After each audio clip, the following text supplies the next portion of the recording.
Ngopi Pagi, ngobrol inspirasi dan edukasi bareng Profesor Zudan.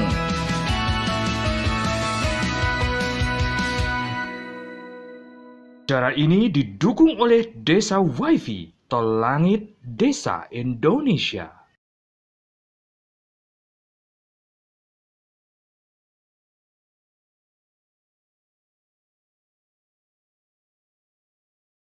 Salam bahagia kerabat desa Indonesia. Kembali lagi kita di Ngopi bareng Prof. Zudan.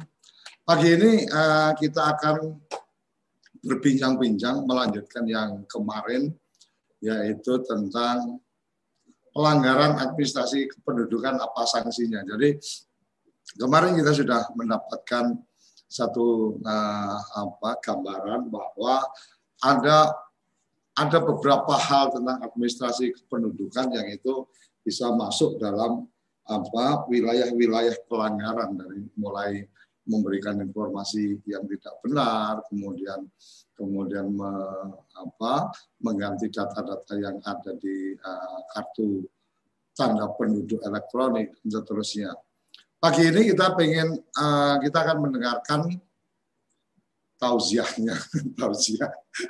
Jadi pengajian kuliah ini dari Prof. Zudan yang luar biasa, banyak ilmu yang kita bisa dapatkan, banyak pengetahuan yang luar biasa yang kita bisa dapatkan, dan yang jelas ada satu semangat luar biasa bagaimana kita, teman-teman, sahabat Dukcapil dan kerabat desa diajak untuk terlibat dalam satu proses membahagiakan masyarakat Indonesia.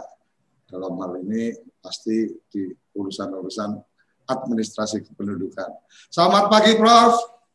Selamat pagi, Mas Suryo Koco, seluruh rekan-rekan kerabat desa yang berbahagia, sahabat Dukcapil, dan seluruh pemirsa TV Desa. Salam bahagia, salam hormat, dan salam hangat dari kami di Pasar Minggu. Semuanya semoga selalu sehat-sehat.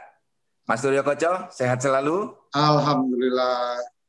Jadi ini luar biasa, salah satu program TV Desa yang sekarang jadi hit, jadi banyak ditunggu-tunggu karena teman-teman kepala desa dan perangkat desa ternyata juga sangat memperhatikan dan mengikuti program acara kita ini. Semoga ini menjadi cara yang efektif untuk kemudian cita-cita dari teman-teman Dukcapil, sahabat Dukcapil, untuk kemudian memberikan layanan terbaiknya, membuat masyarakat menjadi lebih bahagia, karena data-data kependudukan semakin banyak bisa berbicara, semakin bisa hidup data-data itu. Salah satu yang kemarin luar biasa juga, Prof, kita terima dari salah satu program kita, ternyata kesadaran data ini manfaatnya sangat luar biasa. Jadi salah seorang kepala desa di Sulawesi ketika kemudian kesadaran datanya atas data ini terbangun, memanfaatkan anak-anak muda membuat peta dan pendataan, itu kebijakan-kebijakan atau keputusan-keputusan yang diambil dalam proses perencanaan desa itu menjadi lebih tepat dan bahkan bisa menghindari agenda-agenda program yang tidak tepat sasaran. Jadi sangat luar biasa. Semoga energi-energi positif, inspiratif ini bisa tersebar ke seluruh desa-desa di Indonesia, dan pagi-pagi tiap jam 7 sampai jam 8 bareng sama Prof. Zudan ini semakin menyadarkan tentang perlunya data kependudukan. Prof, pelanggaran administrasi kependudukan, apa sanksinya? Jadi kalau kemarin kita mendengar ada bagian yang kemudian ada sanksi pidananya dan seterusnya. Mungkin Prof. Zudan bisa memberikan gambaran panjangnya sebenarnya celah mana saja yang kemudian itu bisa dianggap sebagai dalam tanda petik pelanggaran dalam proses administrasi kependudukan. Silakan, Prof. Ya. Terima kasih Mas Suryo Koco. Pagi hari ini kita bertemu kembali. Semoga semuanya berbahagia dan sehat. Ada yang saya sebagai pelaksana sekaligus penanggung jawab akhir layanan administrasi kependudukan dan sebagai birokrat yang sudah lama bekerja di pemerintahan 20 tahun lebih. Kemudian saya sebagai Ketua Umum Korps Pegawai Republik Indonesia itu melihat kalau terjadi pelanggaran itu sanksinya minimal ada 2, Mas. Pertama, sanksi yang dijatuhkan oleh masyarakat. Dan yang kedua, sanksi yang dijatuhkan oleh negara.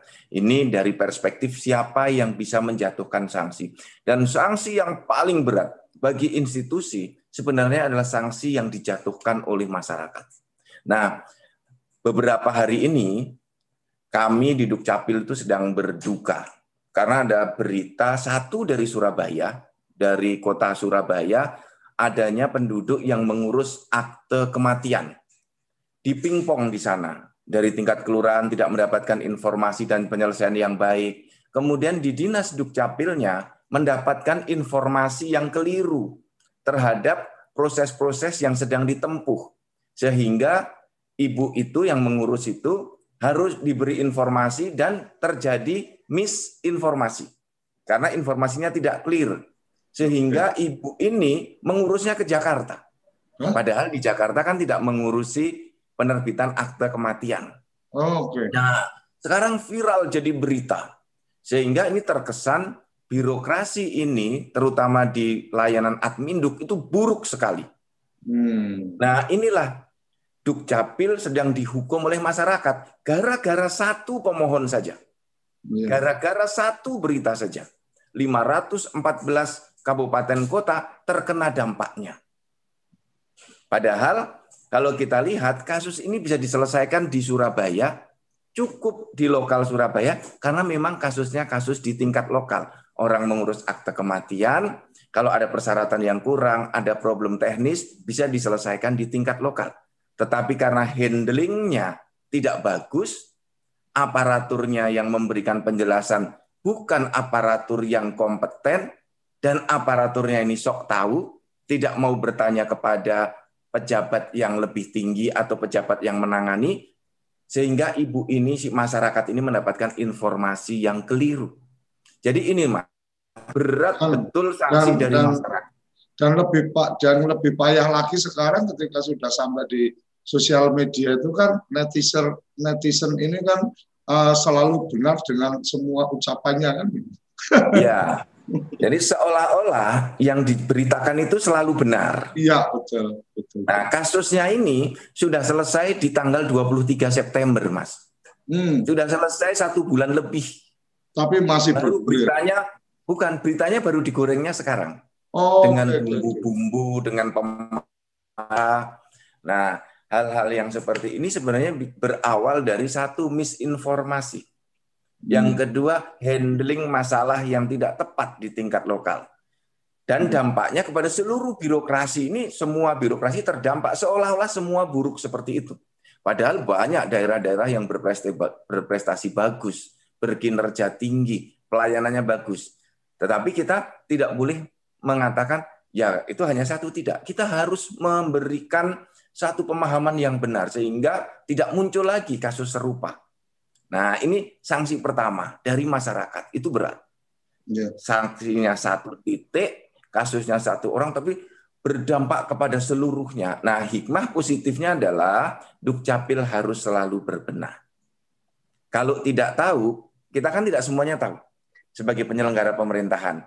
Kalau tidak tahu, beritahu, maaf Bu, maaf Pak, kami belum tahu, silahkan duduk dulu, kami cek dulu. Maaf Bapak dan Ibu, mohon tunggu sebentar, kami tanyakan. Gunakan bahasa yang baik, gunakan bahasa yang sopan, karena bahasa menunjukkan jati diri kita, siapa kita itu. Kalau dalam peribahasa, mungkin Prof, bahasa menunjukkan bangsa.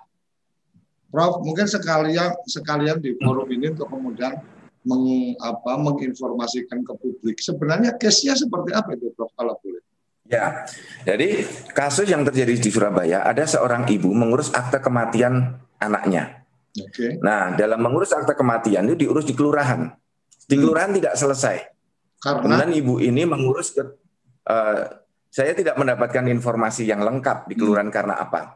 Tapi mestinya kalau kelurahan tidak bisa menyelesaikan, yang kelurahan ini proaktif ke tingkat kabupaten, menanyakan, Pak, kami solusinya bagaimana. Jadi jangan dibiarkan masyarakat ini bergerak sendiri. Karena kan stelsel layanan Adminduk itu stelsel aktif. Jadi kami selalu memotivasi, memberikan bimbingan kepada teman-teman di daerah, jangan masyarakat yang bergerak. Kitalah yang meminta informasi. Jadi layanan itu berhenti di satu titik. Karena layanan kita kan sudah bisa tanda tangan digital. Dokumennya dikirim ke kabupaten, dikirim ke tingkat kota, kemudian hasil layanannya dikirim lewat file, dicetak di kelurahan. Itu sudah bisa sekarang. Jadi masyarakat jangan yang diminta bergerak, cukup dokumennya saja. Nah, inilah solusi yang kita tawarkan. Nah, kepada masyarakat juga demikian, jangan orangnya ikut bergerak. Kalau ada masalah tanya dulu lewat by phone, ya, lewat WhatsApp, biar dipetakan masalahnya dengan baik. Karena nanti kalau masalahnya rumit, petugasnya yang rapat. Tidak perlu masyarakatnya yang ikut rapat, biar kami yang mencarikan solusinya. Karena masyarakat nanti tinggal melengkapi persyaratan-persyaratannya. Nah, kasusnya kemudian dibawa ke kota Surabaya. Memang di kota Surabaya ini sedang lockdown pada waktu itu. Karena ada yang terpapar COVID-19. Tidak semuanya masuk. Nah, dia dipingpong dari bagian A ke bagian B. Ya, ibu ini letih, capek. Kemudian ketemu petugas yang mengatakan, oh ini bermasalah. Masalahnya hanya bisa diselesaikan setelah konsul ke Kementerian Dalam Negeri. Nah, ini pejabat ini atau staf ini tidak menguasai persoalannya. Dengan dia memberikan keterangan masalahnya akan diselesaikan setelah konsul ke Kementerian Dalam Negeri. Nah, ibu ini langsung berangkat ke Kemdagri ingin konsul sendiri. Nah, berangkatlah ke Kementerian Dalam Negeri, ke Medan Merdeka Utara, kantor di sana. Di sana kan tidak melayani administrasi kependudukan, datanglah ke kantor di sini, dilayani di Dukcapil. Ya, kita juga bertanya, Ibu, kami melayani konsultasi saja. Kalau mencetakkan dokumen semua selesai di Surabaya. Akhirnya teman-teman kami di sini menghubungi Surabaya, ini loh ada kasus begini. Nah, di Surabaya langsung bisa selesai. Langsung dokumennya dikirim. Nah, inilah miskomunikasi itu berawal dari penjelasan pejabat yang tidak menguasai masalah dengan baik, tidak memiliki cara berkomunikasi yang baik. Nah, oleh karena itu yang seperti ini harus kita hindarkan. Lebih baik kita mengatakan, mohon maaf saya tidak mengerti baik masalah ini, Ibu tunggu dulu kami tanyakan. Atau Ibu nanti tanya di bagian di situ, di bagian informasi. Nah, inilah yang perlu terus saya sebagai penanggung jawab akhir layanan Adminduk untuk memberikan penguatan kepada teman-teman di daerah. Karena sanksi ini kan bagian dari sanksi yang diberikan oleh masyarakat. Paling bahaya itu orang-orang sok tahu gitu ya, Prof? Iya. Ini kan terjadi fenomena kalau di dalam keseharian itu yang disebut fenomena blind leading blind. Jadi blind leading blind itu, mohon maaf saya tidak menganggap misalnya orang buta itu salah, itu tidak. Tapi saya ingin menganggap fenomena dari berita yang salah, dari informasi yang salah diikuti oleh orang yang tidak mengerti. Sehingga yang tidak mengerti itu langsung bergerak mengikuti informasi yang salah itu. Itu yang disebut fenomena blind leading blind. Jadi informasi yang salah diikuti oleh orang yang tidak mengerti, terjadilah praktek yang salah. Ini kan orangnya sampai di Jakarta. Nah, inilah fenomena yang tidak boleh terjadi lagi untuk dalam layanan administrasi kependudukan. Betul, layanan kita itu besar seluruh Indonesia, tetapi kita harus aware, harus care untuk bisa melakukan antisipasi. Nah, teman-teman para kepala dinas Dukcapil harus turun sampai ke level bawah untuk memberikan edukasi, memberikan literasi, sosialisasi mendalam kepada rekan-rekan kita semuanya. Itu pertama sanksi dari masyarakat, Mas. Ya. Kemudian sanksi yang kedua dari negara. Dari negara ada dua jenis.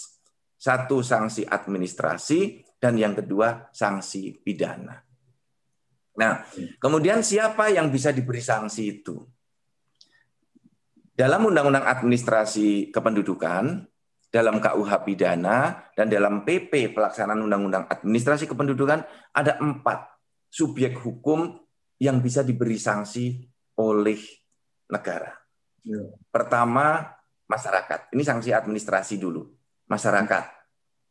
Masyarakat bisa diberi sanksi administrasi, Mas.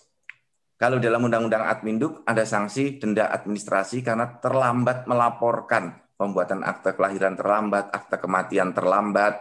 Tetapi ini adalah rezim di Undang-Undang 23 2006. Rezim 14 tahun yang lalu ketika layanan kependudukan belum gratis.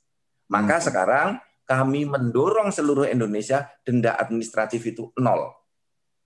Boleh dijatuhkan tetapi 0 rupiah. Artinya sama saja tidak dengan dijatuhkan. Nah, tapi tetap ada yang kedua, sanksi denda. Sanksi di undang-undangnya masih disebut sanksi denda terhadap keterlambatan pelaporan. Yang kedua, sanksi ini yang paling banyak terjadi bagi penduduk yang bepergian tidak membawa KTP elektronik.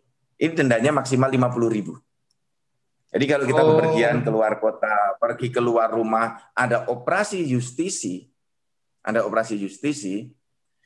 penduduk tidak membawa KTPL, saat dia tertangkap, dia kena denda Rp50.000. Ini sanksi administrasi dan ini sah. Berlaku sesuai dengan undang-undang. Berarti KTP itu memang wajib dibawa. Iya. Jadi kalau kita melihat yang namanya denda administrasi itu, Mas Suryo Koco, di pasal 91 disebut eksplisit ini. Setiap penduduk yang bepergian tidak membawa KTP, denda maksimal Rp50.000. Artinya KTP itu wajib dibawa, sehingga saat operasi justisi tidak usah ditayangkan. Saat operasi justisi itu bisa kita mengantisipasi sehingga tidak terkena sanksi administrasi itu. Gitu. Prof, terus, tapi Prof, ada lagi. Saya salah, Prof. Ketika kemudian sekarang sudah mulai kita di wilayah digital, kita sudah berpikir paperless, kita berpikir mengurangi penggunaan plastik dan seterusnya. Kemudian data-data yang seperti Prof kemarin ceritakan, dokumen-dokumen dikirim bisa dalam format PDF dan seterusnya. Apakah KTP juga tidak bisa satu saat kemudian ditunjukkan di handphone? Oh, ini kartu KTP saya, seperti saya punya satu member di satu tempat pembelanjaan gitu. Saya tidak harus menunjukkan kartunya, tapi saya cukup menyebutkan nomornya, atau kemudian saya buka aplikasi, saya menunjukkan kartunya. Ya, betul, Mas Suryo Koco. Saat ini kalau kita bisa memfoto KTP kita, misalnya ke bandara, dibuka saja KTP-nya di handphone itu boleh. Yang penting datanya benar, fotonya benar, KTP-nya asli milik kita. Ada operasi justisi, tunjukkan seperti itu. Boleh. Artinya ini dokumentasinya ini memang saya punya dan dia bisa melakukan pengecekan bahwa ini data asli dan sama dengan muka kita atau dengan keberadaan kita. Artinya itu sudah menggugurkan bahwa tidak membawa dokumen KTP elektronik. Iya, betul seperti itu, Mas. Kami terus mendorong memberikan literasi, edukasi, dan pemahaman kepada seluruh penyelenggara pemerintahan. Dokumen yang ada di layar, toh sama-sama dilihat. Fungsinya kan untuk verifikasi. Di handphone berlaku. Tinggal tunjukkan, beli tiket, misalnya kemudian masuk member olahraga, masuk ke gedung, ditunjukkan. Nah, kalau perlu nanti dengan QR code. Nah, cocok. Kalau perlu dengan card reader. Nah, itu membuktikan itu. Nah, ke depan kita akan mewujudkan yang disebut dengan electronic ID. Jadi tidak dicetak lagi, Mas. Sudah bisa nempel di gadgetnya masing-masing. Nah, ini akan jauh lebih efektif, efisien, dan di dompet kita tidak terlalu banyak kartu-kartu. Betul. Ini terus kita beri. Apalagi yang banyak tabungan kayak Pak Sokan itu dompetnya ketebelan nanti kalau semua.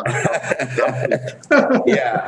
Nah, kemudian ini, Mas, ada yang perlu saya berikan pemahaman betul kepada kawan-kawan di Dukcapil. Tadi kan sanksi administrasi kepada masyarakat yang pertama. Yang kedua, sanksi administrasi kepada petugas. Jadi yang namanya petugas di Dukcapil itu jangan enak-enak. Jangan sembarangan. Jangan seenaknya. Ada sanksi administrasinya.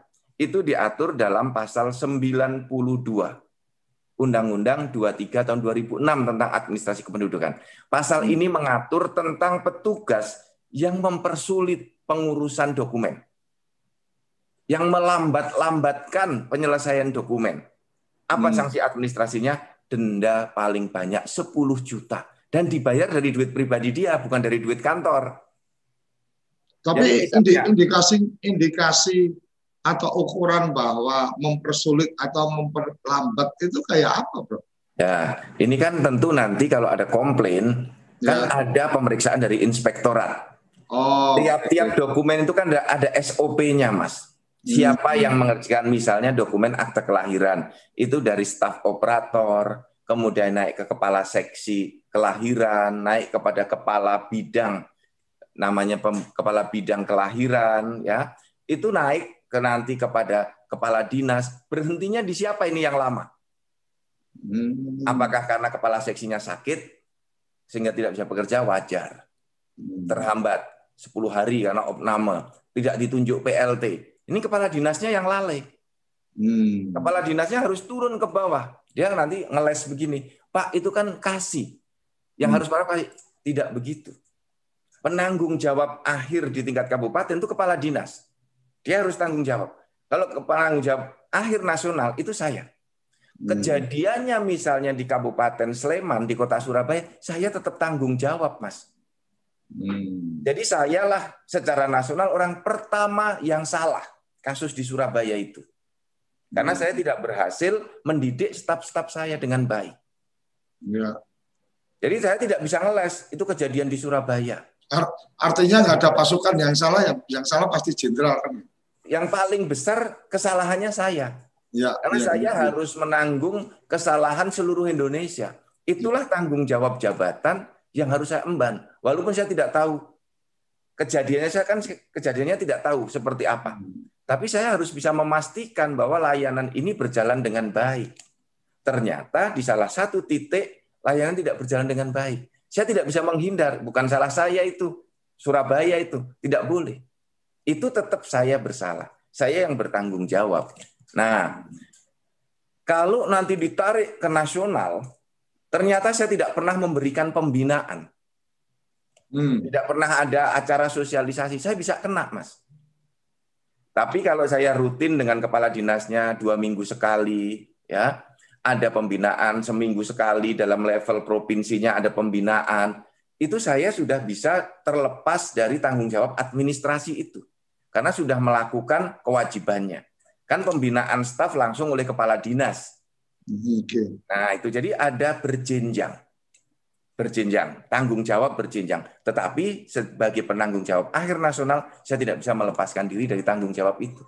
Termasuk kepala dinas di tingkat kabupaten. Tidak bisa mengatakan, itu kejadiannya di kecamatan, Pak. Tidak bisa. Tetap itu tanggung jawab kepala dinas. Provinsi tidak bisa mengatakan, Pak, itu kejadiannya di Surabaya, saya tidak bertanggung jawab. Enggak bisa. Karena kita ini kan level pemerintahan yang bertingkat. Seperti pohon, ada akar sampai ujung, ada daun, ada buah. Enggak mungkin buah itu keluar kalau tidak ada akarnya yang bekerja. Tidak mungkin daun itu keluar kalau tidak ada batang yang mengalirkan nutrisinya. Nah, filosofinya seperti itu. Jadi teman-teman yang bekerja di level paling bawah, ya, para operator, petugas pelaksana, harus ingat betul ada pasal 92. Para kepala seksi, kepala bidang, ya, kepala dinas, para direktur di Dukcapil, kita harus paham pasal ini. Maka kemarin saya dengan Mbak Diana, Mas Suryo Koco, ayo kita masuk evaluasi internal ini. Ini kan sistem sanksi ini perlu kita ketahui semua. Jadi itu, Mas, sanksi administrasi bagi petugas Dukcapil. Nah, nanti kita juga bisa bergeser setelah ini kepada sanksi pidananya. Prof, mungkin ketika tadi Prof sampaikan ada standar pelayanan dan seterusnya, kemudian tanggung jawab akhir tetap di Prof Zudan atau tetap di pasar minggu. Pertanyaannya, apakah kemudian ada channel atau saluran khusus ketika mungkin saya kemarin sudah berproses umpamanya, kemudian saya merasa oh kok pelayanannya kayak gini, atau mungkin dijanjikan kapan selesai, ternyata kita datang belum selesai, atau mungkin secara persyaratan merasa dipersulit dan seterusnya, ada semacam bottom paniknya. Saya bisa langsung menyampaikan nih ke Pasar Minggu dengan membuat laporan atau ada satu ada pengaduan gitu Mas. Ada pengaduan. Jadi di tiap kabupaten kota saya sudah meminta dibuat nomor handphone pengaduan. Di Kota Surabaya juga sudah ada nomor call centernya. Nah, kepada masyarakat pemohon, jadi kami minta juga begitu, dioptimalkan nomor-nomor hotline pengaduan itu. Kalau di Dukcapil kita ada di 1500537. Kemudian ada nomor WhatsApp-nya, nanti saya carikan di sesi yang kedua, nomor call center pengaduan dengan WhatsApp, dengan Facebook, dengan SMS ada Mas. Jadi sejak tahun 2017 kami sudah menyiapkan komplain handling seperti itu di tingkat pusat. Nah, kita minta daerah juga mengikuti seperti itu. Artinya kalau menyampaikan nih kayak si ibu tadi, kemudian menyampaikannya langsung melalui saluran-saluran itu, walaupun sampai penyampaiannya ke pusat, nanti teman-teman dari pusat akan membantu mengkomunikasikan ke daerah yang bersangkutan, kan, Bro? Betul. Jadi dari kami ditindaklanjuti ke daerah. Biasa ada WhatsApp. Ini kan kita ada grup-grup WhatsApp, Mas, dengan seluruh provinsi dan kabupaten kota. Kalau ada pengaduan masuk ke saya, langsung share ke tingkat provinsi itu. Kalau masuk ke kawan-kawan yang lain, misalnya tidak masuk lewat call center, juga kita bantu. Nah, yang call center juga khusus, kita ada 26 orang shift-shiftan untuk membantu menyelesaikan masalah-masalah itu. Jadi nggak usah khawatir masyarakat, kalau ada pengaduan, kami akan proses membantu menyelesaikan sampai masalah itu selesai. Oke. Karena ini ada salah satu di chatting di channel YouTube-nya TV Desa ini menyampaikan banyak permasalahan pelayanan kependudukan di tingkat bawah. Jadi kenapa tadi saya tanyakan ada nggak untuk bisa menyampaikan ke pusat, artinya mungkin ketika kemudian diadukan ke pusat dan pusat yang kemudian memberi konfirmasi atau menginformasikan kan akan menjadi menjadi perhatian khusus karena otomatis kan terkait dengan ada bagian-bagian sanksi administratif sebagai petugas pelayanan kan gitu, Bro. Ya, benar seperti itu, Mas. Jadi yang harus kita bangun itu sekarang agar masalahnya tidak banyak, komitmennya harus sama. Seluruh penyelenggara layanan itu komitmennya harus sama. Tidak boleh mempersulit layanan Dukcapil. Jadi semangatnya mempermudah. Ya. Jadi mempermudah itu harus disertai dengan iktikat baik, melayani dengan sungguh-sungguh, dengan hati senang, dengan penuh senyum, dengan salam, dengan sapa, ya. Sehingga masyarakat yang datang itu merasa betul-betul masuk ke ruang-ruang yang negara itu perhatian betul dengan dirinya. Maka pembentuk Undang-Undang Adminduk itu sudah mengingatkan di pasal 92, jangan memperlambat. Ini kan ditulis normanya. Petugas pada instansi pelaksana atau pejabat pada instansi pelaksana yang melakukan tindakan sengaja memperlambat. Sengaja memperlambat. Jadi dilambat-lambatkan. Sudah selesai, nggak segera diumumkan. Sudah selesai, disimpan di lacinya. Sudah selesai, kemudian dia mengatakan, ya tunggu dulu, besok 3 hari lagi. Itu memperlambat. Itu kena sanksi. Pasal ini denda 10 juta rupiah yang paling tinggi. Seperti itu, Mas Suryo Koco. Oke, Prof. Kita akan berlanjut lagi karena ini sudah di tengah acara kita. Seperti biasa, kita ngaduk kopi dulu untuk kemudian nanti mendapatkan asupan lagi informasi-informasi luar biasa dari Prof. Zudan. Jangan kemana-mana, tetap di Ngopi Pagi bareng Prof. Zudan. Sesaat lagi. Kamu tinggal di pulau terpencil, pegunungan pinggiran kota, atau daerah di Indonesia yang tidak terjangkau jaringan fiber? ADSL, dan juga 3G. Internetan dengan cepat pasti cuma akan menjadi mimpi. Mau pakai tol langit, pakai Desa Wifi, kunjungi www.desawifi.id.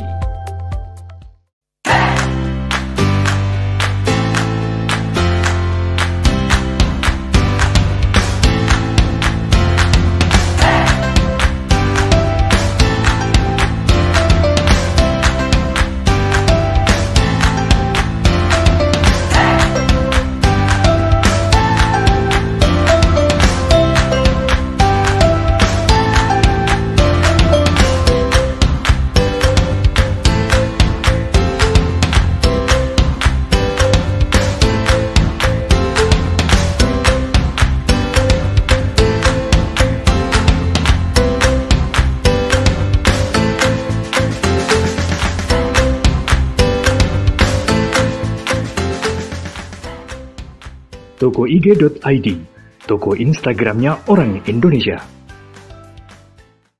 Ayo, kandidat kepala daerah, manfaatkan kesempatan ini. TV Desa mengundang Anda bicara desa.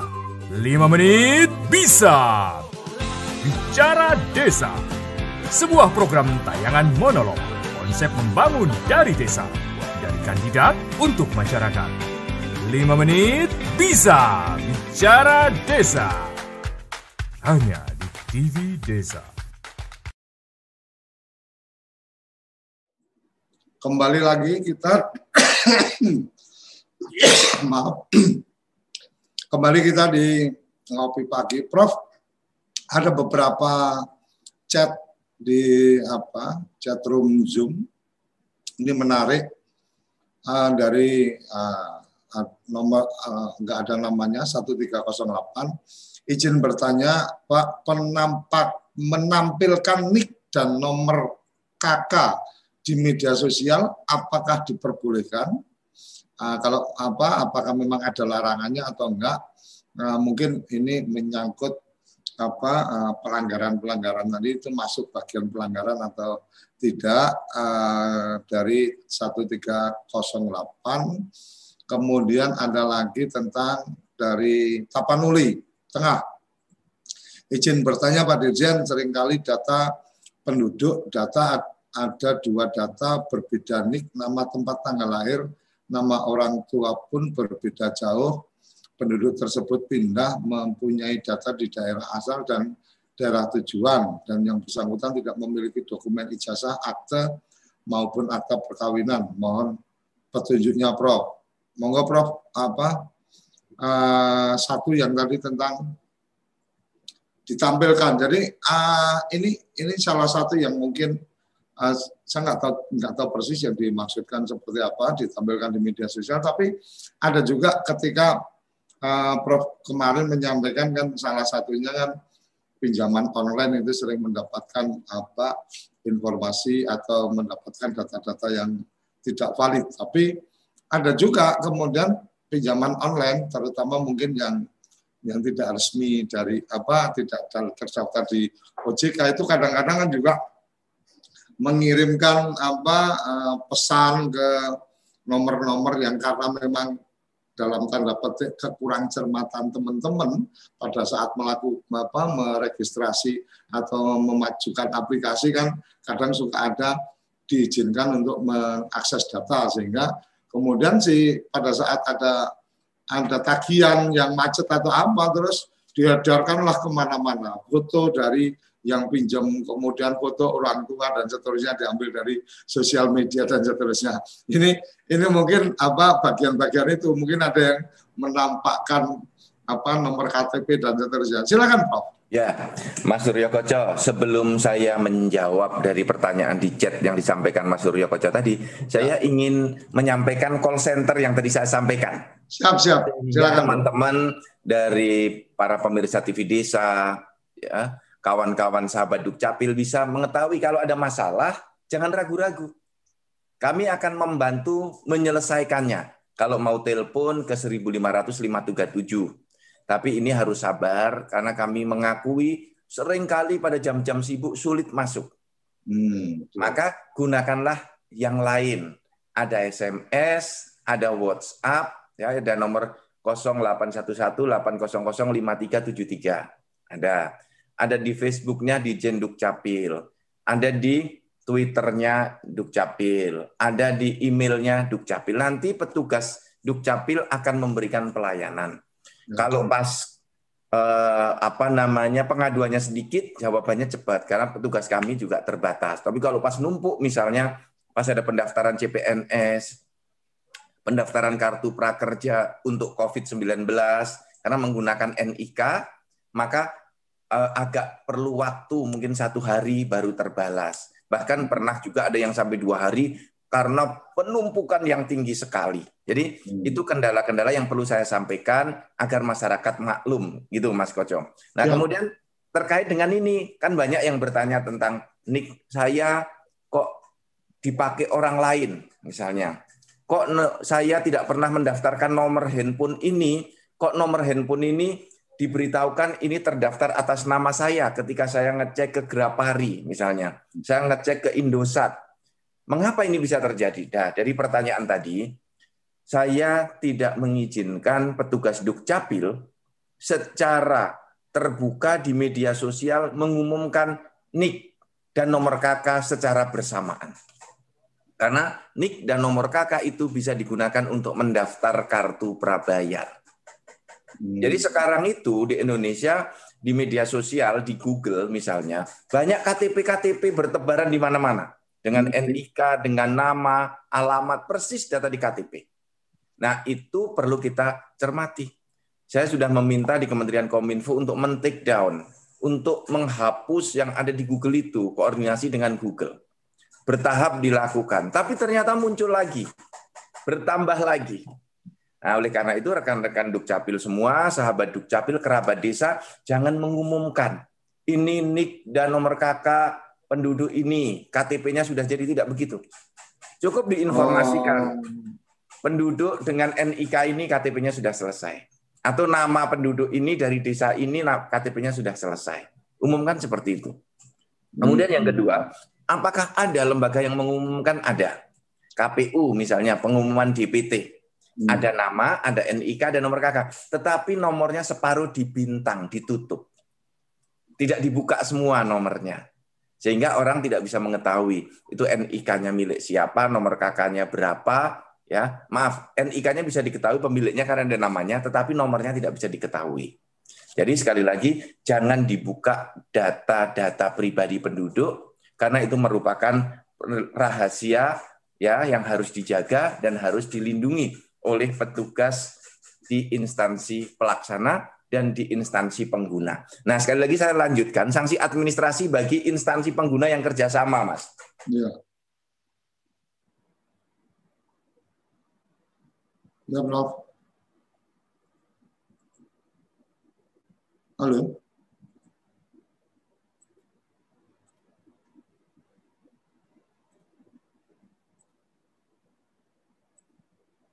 Halo, Prof. Putus ya. Oke, sepertinya ada koneksi ke Prof Yudan yang kurang bagus karena di sini gambarnya hilang, Prof. Jadi ada yang menarik tadi tentang adanya sanksi administratif dari para teman-teman yang sahabat Dukcapil yang melakukan pelayanan. Kemudian tadi terkait dengan informasi apakah diizinkan, diperbolehkan untuk menampilkan NIK dan nomor KK di media sosial. Kalau itu dari teman-teman pelayanan, tadi Prof Yudan tadi menyampaikan, sebaiknya kalau kemudian menggunakan media sosial untuk mempublikasi tentang informasi mungkin pelayanannya sudah siap, kartunya sudah jadi dan seterusnya. Bagian yang kemudian jangan tidak perlu disampaikan nomor NIK ini atau nomor KK ini sudah siap dan seterusnya, tapi lebih pada mungkin pada pengajuan dari siapa itu sudah selesai, atau mungkin kalau memang ada nomor-nomor di proses pengajuan, nah itu mungkin nomor di pelayanan. Nah mungkin nomor pelayanannya yang diumumkan di publik tentang bahwa prosesnya sudah jadi, kira-kira mungkin seperti itu. Kita coba cek kembali, Prof. Zudan sudah tersambung lagi. Prof, halo?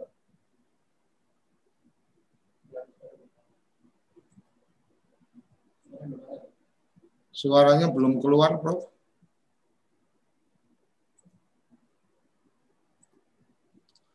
Ya, jadi itu bagian yang kemudian menjadi penting untuk teman-teman sahabat Dukcapil dalam proses pelayanan. Tapi ada baiknya juga sebenarnya kita juga perlu mendengar apakah memang ada aturan khususnya, kan? Artinya itu masuk dalam wilayah pelanggaran atau tidak. Mungkin seperti itu. Bagian lanjutannya ketika kemudian pelayanan menyampaikan ke publik melalui media sosial nomor NIK atau nomor KK-nya. Halo, Prof.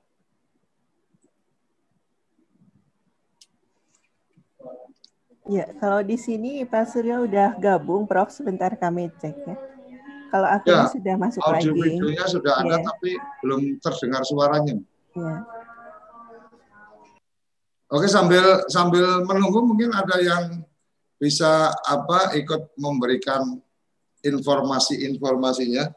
Jadi ini menurut saya menarik ketika memang apakah kemudian data-data kependudukan itu, artinya data yang ada di KTP itu termasuk data pribadi rahasia yang tidak boleh dipublikasi kecuali oleh yang bersangkutan. Kalau yang bersangkutan yang mempublikasi mungkin ceritanya beda. Tapi kalau saya mengupload foto KTP orang lain tanpa memberikan tanpa menghilangkan data-data tertentu dan seterusnya, apakah itu masuk dalam wilayah pelanggaran atau enggak? Halo, Mas Suryo bisa mendengar suara saya? Ya, Prof. Silakan, Prof. Saya mendengar dari Mas Suryo Koco dan teman-teman semua. Pertama, kalau penduduknya itu mengupload sendiri dokumennya tidak ada masalah. Karena atas kehendak sendiri, itu yang disebut sebagai concern. Membolehkan dirinya. Nah, tadi yang saya maksudkan adalah ketentuan di pasal 85 itu yang meminta bahwa instansi pelaksana harus melindungi rahasia data pribadi penduduk. Jadi nggak boleh. Misalnya saya sudah mencetak KTPL dalam jumlah massal, ada jemput bola, kemudian KTP yang sudah jadi kita umumkan di Facebook, KTP-nya difoto satu-satu, itu nggak boleh. Karena ada data yang harus dilindungi di sana. Ya. Gitu, seperti itu, Mas Suryo Koco.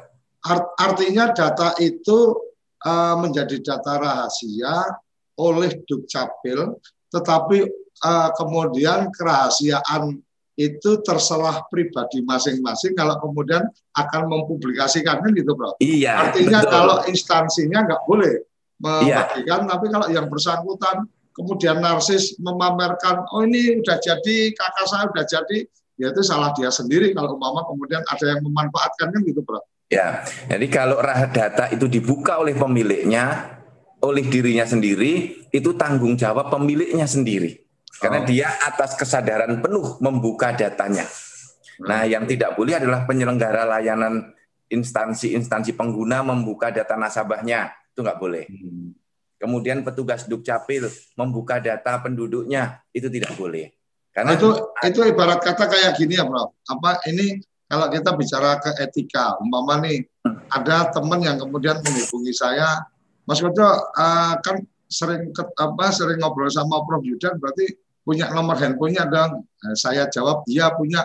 Boleh saya minta? Nah, kemudian saya mesti konfirmasi dulu kan. Iya. Prof, ini ada teman minta nomor Prof. Zudan diizinkan apa enggak, kan secara etikanya kayak gitu. Kita nggak bisa langsung share gitu aja kan gitu. Ya. Kira-kira seperti itu ya, Prof ya. Artinya, mudahnya dalam etika pertemanan itu mau memberikan yang bukan milik kita kan, nomor itu milik teman, boleh enggak nomormu diminta, itu etika pertemanan. Hanya nomor handphone tidak masuk dalam data elemen kependudukan yang harus dilindungi gitu. Tetapi etika pertemanan tetap harus ada, tidak boleh main share gitu.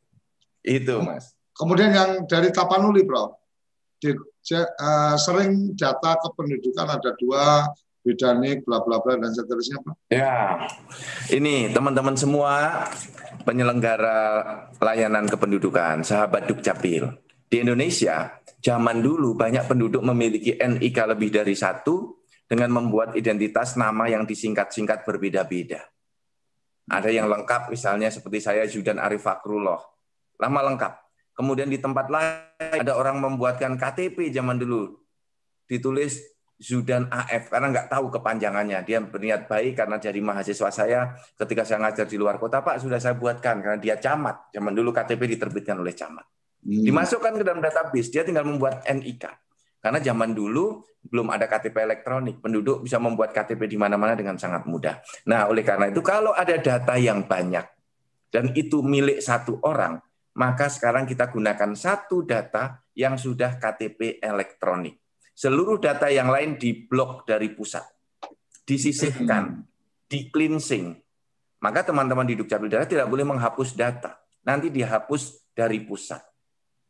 Atau minimal dari daerah melaporkan, Pak di kami ada data ganda seperti ini. Dari pusat nanti akan kelihatan. Nah inilah mengapa berbagai lembaga itu kerjasamanya lewat pusat. Agar datanya bisa dilihat data secara nasional. Misalnya Bank Rakyat Indonesia, Mas Suryo Koco, dia dari Kabupaten Lok Sumawe bisa membuka data nasabah yang dia membukanya di Jakarta, tapi akan mengambil uangnya di Lok Sumawe. Bisa. Karena menggunakan akses data nasional. Tetapi untuk misalnya Dinas Pendidikan Kabupaten Merauke ingin memberikan bantuan hanya untuk orang Merauke saja, maka hanya kita beri hak akses di kota atau di Kabupaten Merauke. Hanya di titik itu, dia tidak bisa membuka database penduduk di daerah lain. Jadi itu namanya hak akses terbatas. Nah, untuk itu rekan-rekan semua, kita semua harus memahami betul konfigurasi yang ada di Undang-Undang Administrasi Kependudukan. Pahami sampai di level detail, level teknis. Nah, saya ingin melanjutkan 1 titik lagi, Mas Suryo Koco, tentang sanksi pidananya. Nah, sanksi pidana itu bisa dijatuhkan kalau tadi sanksi administrasi yang paling banyak kepada masyarakat, yang kedua kepada petugas, yang ketiga kepada instansi lembaga pengguna data. Ada denda sampai 10 miliar kalau menyalahgunakan data, kemudian diputus kerjasamanya. Kami memberikan apresiasi penghargaan kepada berbagai lembaga yang taat hukum. Semua ketentuannya dipenuhi, tapi kami juga sudah memutuskan jaringan dan menjatuhkan sanksi administrasi kepada banyak lembaga. Diputus hak aksesnya. Nah, itu sanksi administrasi. Sanksi pidana bagaimana? Rekan-rekan semua, kerabat desa, sahabat Dukcapil, dan pemirsa TV Desa. Ada 4 subjek hukum yang bisa terkena sanksi pidana. Pertama, badan hukum. Nanti direksinya yang bisa dipidana. Yang kedua, lembaga pengguna. Nanti dalam lembaga pengguna itu siapa pejabat yang bertanggung jawab kalau membocorkan rahasia data pribadi. Karena itu ada pidananya. Yang ketiga, kepada masyarakat yang memalsukan data, memalsukan dokumen. Keempat, kepada petugas di Dukcapil. Yang 1, menyuruh melakukan pungli. Kedua, melakukan pungli. Ketiga, memfasilitasi pemalsuan dokumen. Jadi yang paling banyak terjadi 1, itu memberikan informasi yang tidak benar. Masyarakat memberikan informasi tidak benar, pidana. Masyarakat memberikan dokumen palsu, pidana.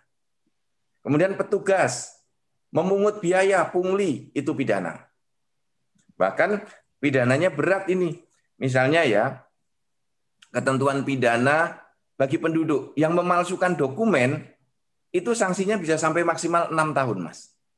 Memberikan keterangan yang tidak benar atau sengaja memberikan informasi, memberikan surat, memberikan dokumen yang palsu itu bisa dipidana maksimal 6 tahun dan denda 50 juta rupiah. Berat. Jadi masyarakat harus jujur. Berikan informasi yang sebenar-benarnya, yang faktual. Nah, kemudian kalau ada orang atau lembaga pengguna, instansi mengakses data tanpa hak, melawan hukum, belum PKS, menyalahgunakan datanya, itu pidananya 2 tahun. Jadi ini harus hati-hati betul di situ. Nah, ini terkait dengan KK yang pernah saya singgung. Sanksi pidana. Ya, kalau ada orang membuat KTP lebih dari 1, pidananya 2 tahun. Jadi hati-hati rekan-rekan semuanya. Kalau ada KTP, membuat KTP lebih dari 1. Tapi kan secara proses nggak bisa, Prof, ketika sudah KTP elektronik. Iya. Apa memang memungkinkan untuk kemudian... Ada, Mas. Ada. Kejadiannya ada. Jadi, ini kerjasama dengan petugas di dalam. Sekarang sudah dipidana. Oh, oke. Karena memang ada petugas di dalam. Jadi, dengan petugas di dalam, dengan mematikan beberapa fitur-fitur, misalnya fitur sidik jari, ya, sehingga dianggap orang itu cacat, difabel, yang membuat itu. Ini pasti kerjasama dengan orang dalam. Kalau artinya kalau bisa punya KTP elektronik lebih dari 1, pasti nggak mungkin dilakukan oleh penduduk sendiri. Nggak mungkin. Pasti kerjasama dengan orang dalam. Dan ini hanya menunggu waktu untuk ditangkap, karena saat masuk ke dalam sistem ada password-nya, Mas. Artinya udah ketahuan siapa yang kemudian melakukan itu, setidaknya yang kemudian yang pegang akses itu siapa dan seterusnya. Tinggal dicari waktu jam itu siapa yang ada mengakseskan gitu ya, Prof. Iya, karena passwordnya 1 orang 1, jam berapa dia masuk, jam berapa KTP dicetak, itu pasti ketahuan. Jadi kalau ada orang memalsukan KTP elektronik kerjasama dengan orang dalam, itu hanya tinggal menunggu waktu kapan Anda akan tertangkap. Itu sebenarnya kan hanya orang-orang bodoh aja yang kemudian berani melakukan itu, karena rekam jejak digital itu kan sangat rigid sekali untuk kemudian bisa menghindarkan gitu, Prof. Iya, benar. Oleh karena itu, saya selalu mengingatkan kawan-kawan, jangan berikan passwordmu pada orang lain, kepada operator yang sudah menjadi atasanmu. Karena tanggung jawab ada pada dirimu. Kan? Itu nanti dianggap kita memfasilitasi, Mas. Oke, iya. Kan memfasilitasi, jelas itu passwordnya. Kalau mau dipakai orang lain, kenapa nggak orang lain nyuruh saja? Nah, kalau nyuruh, nanti kita mengambil keputusan, nggak mau saya. Dan passwordnya nggak akan saya berikan. Saya lapor kepada kepala dinas. Jadi hati-hati ini. Penduduk yang memiliki KTP lebih dari 1 atau mendaftarkan diri sebagai kepala keluarga lebih dari 1 kali dengan cara membuat NIK baru. Kan bisa. Tadi KTP-nya nggak baru, tapi dia masuk di kartu keluarga. Ganti NIK. Nah, ini modusnya bisa Dukcapil menjadi korban. Karena dia mendaftar NIK baru, petugas Dukcapilnya tidak kompeten, kan begini. Sudah berkali-kali kita sampaikan untuk pembuatan NIK baru bagi orang dewasa, itu harus ditarik ke eselon yang lebih tinggi, kepala bidang atau kepala dinas. Sehingga diverifikasi, kok aneh, Anda umur 40 tahun belum pernah punya NIK, apa baru pulang dari luar negeri? Enggak, saya di dalam negeri aja. Enggak mungkin. 40 tahun di dalam negeri, apalagi di Pulau Jawa, Pulau Sumatera yang sudah maju, kecuali nanti di daerah-daerah terpencil tertentu. Dan itu harus ditanya, punya ijazah SD, SMP, SMA enggak? Kalau punya, pasti punya NIK, Mas. Oke, Prof, ini karena waktu juga mepet, ada yang menarik ini, Prof. Ketika kemudian, ini pertanyaan dari Mas Nurkolis, ketika counter HP menggunakan NIK dan KK kita, artinya atau orang lain untuk pendaftar untuk melakukan registrasi pendaftaran kartu perdana orang lain, artinya si counter ini membantu melakukan pendaftaran tapi menggunakan data kita dan seterusnya. Apakah itu masuk dalam wilayah pelanggaran dan kemudian bisa diberikan sanksi apa? Kemudian karena waktu mepet nanti sekaligus closing ini, Prof, ada juga izin bertanya, ada sanksi bagi daerah yang melakukan maladministrasikah, misalnya tidak menerapkan aturan kontrarius Aktus, penambahan persyaratan prosedur dan lain-lain. Ini dari Putra Sanjaya di Lampung yang ditanyakan melalui chat kita. Kemudian bagaimana prosedur dengan pihak intelijen yang minta cetak KTP guna kepentingan pekerjaan dirinya.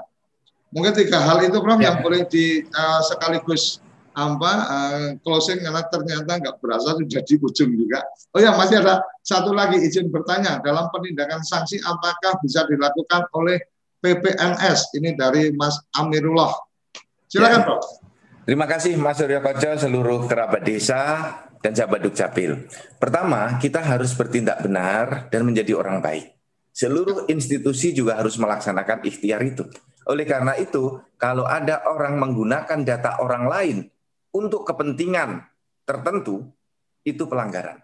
Apalagi menggunakan data itu tanpa izin. Misalnya, dari konter-konter handphone menggunakan NIK dan NIK orang lain untuk mendaftarkan ke kartu prabayar, itu ada pelanggaran administrasi dan pelanggaran pidananya. Memberikan dokumen yang tidak benar. Ya, untuk keperluan yang nanti bisa disalahgunakan dalam berbagai bentuk kejahatan. Yang kedua, sanksi administrasi kami banyak memberikan teguran kepada daerah yang tidak berkinerja sesuai dengan ketentuan. Baik kinerjanya rendah ataupun melanggar ketentuan di dalam Undang-Undang 23 2006, PP 40, Perpres 96, dan berbagai peraturan Menteri Dalam Negeri. Kami memberikan teguran tertulis, itu bentuk sanksi administrasi, termasuk pelaksanaan contrarius actus. Nah, kemudian petugas khusus itu dibolehkan. Jadi ada untuk penyamaran, untuk tempur, untuk tugas ke Papua, untuk dengan OPM itu ya, penuntasan kejahatan kelompok bersenjata, itu ada dalam Undang-Undang Administrasi Kependudukan, KTP petugas khusus. Nah, sekali lagi rekan-rekan semuanya, mari kita bertindak benar, mari kita menjadi orang baik, sebagaimana yang Mas Suryo Koco selalu sampaikan, dengan administrasi kependudukan yang semakin baik, kita harus melayani lebih baik, dan jangan lupa harus menjadi orang baik. Demikian, sahabat desa, kerabat desa semuanya, sahabat Dukcapil, Mas Suryo Koco beserta tim TV Desa. Terima kasih. Assalamualaikum warahmatullahi wabarakatuh. Terima kasih. Mohon maaf ini, Prof, karena memang terbatasan waktu yang kita sepakati. Jadi kerabat desa, sahabat Dukcapil, jangan lupa terus mengikuti acara kita, dan untuk chatting baik di channel YouTube Dukcapil Kementerian Dalam Negeri maupun di YouTube TV Desa, kami akan berusaha untuk sampaikan, termasuk juga teman-teman kalau akan bergabung di Zoom meeting juga kita usahakan untuk di deskripsi channel YouTube nanti akan disampaikan kemana bisa bergabung, sehingga kita bisa mendapatkan informasi-informasi apa yang terjadi di lapangan, apa-apa yang menjadi temuan. Dan sekali lagi mohon maaf apabila masih ada pertanyaan-pertanyaan yang belum sempat kita bacakan karena memang keterbatasan waktu kita, dan masih bisa diulangin lagi nanti pertanyaannya di agenda atau periode episode berikutnya. Sampai di sini ngopi bareng Prof. Zudan. Salam bahagia kerabat desa Indonesia. Terima kasih. Sampai bertemu di episode berikutnya. Salam.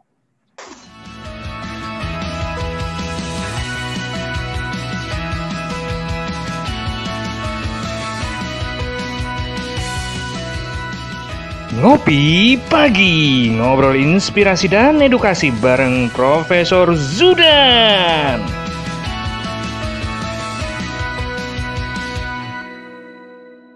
Acara ini didukung oleh Desa Wifi, Tol Langit Desa Indonesia.